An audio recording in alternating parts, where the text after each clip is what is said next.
네, 오늘의 말씀입니다. 요한계시록 1장 1절입니다. 예수 그리스도의 계시라.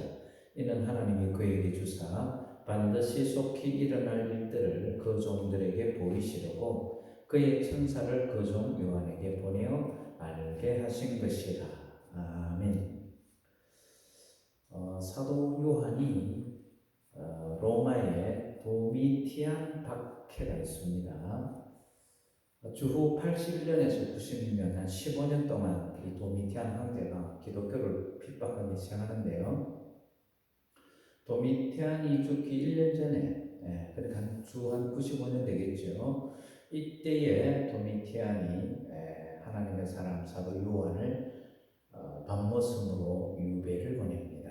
그래서 주후 95년에 1년 6개월 동안 이 밤모섬에 있으면서 그가 도미티안 황제가 죽고 나서 에베소로 돌아오게 되지요.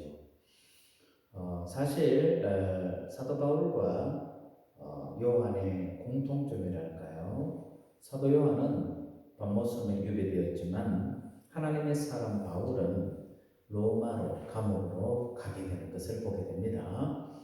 그런데 차이는 뭐냐면 사도 바울이 로마 감옥에 갔을 때는 서신서를 쓰기 시작합니다.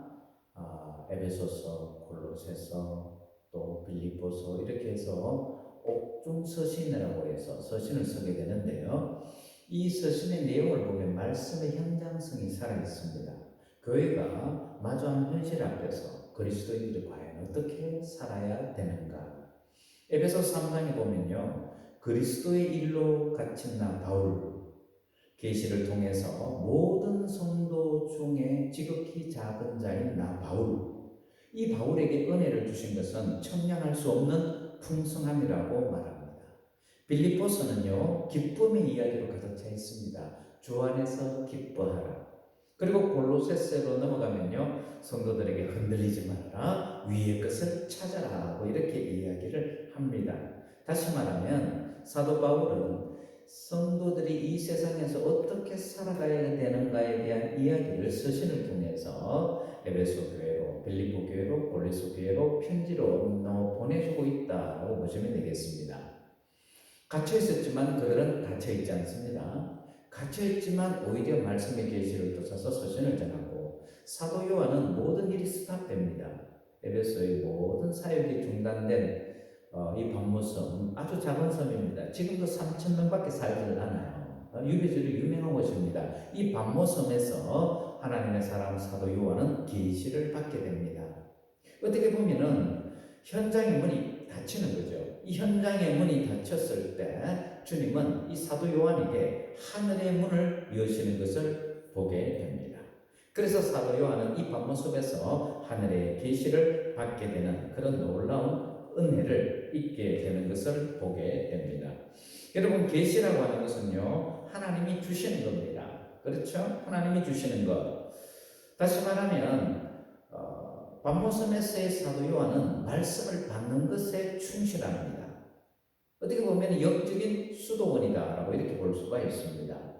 여러분이 잘 아는 남아프리카의 대통령이 되었던 만델라 대통령, 그는 27년 동안 감옥을 보냅니다.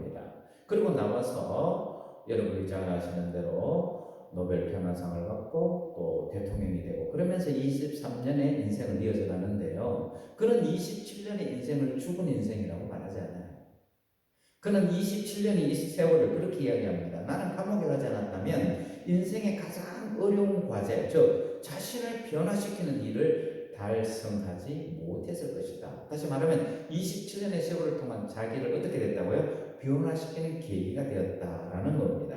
그래서 그 한 말이 있습니다. 사람들은 내가 감옥에 있으니까 정의에 투사하고 막 이렇게 높임을 사람들이 이렇게 이야기를 하지만 정작 자기 자신은 그 높임의 현장에 있을 사람이 아니고 나는 끊임없이 계속 노력하는 죄인이다. 어떻게? 깨끗해지려고 노력하는 죄인이다라고 이렇게 고백을 합니다. 그는 짧은 시입니다만요, 윌리엄 어니스트 헨리가 쓴 시를 아주 많이 읽었다라고 합니다. 문이 얼마나 좁은지 아무리 많은 형벌이 날 기다릴지도 중요하지 않다. 나는 내 운명의 주인, 내 영혼의 선자.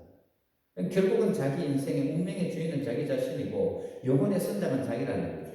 물론 자기를 이끌어주시는 분은 하나님에 대한 인정은 그는 결코 놓치지 않습니다.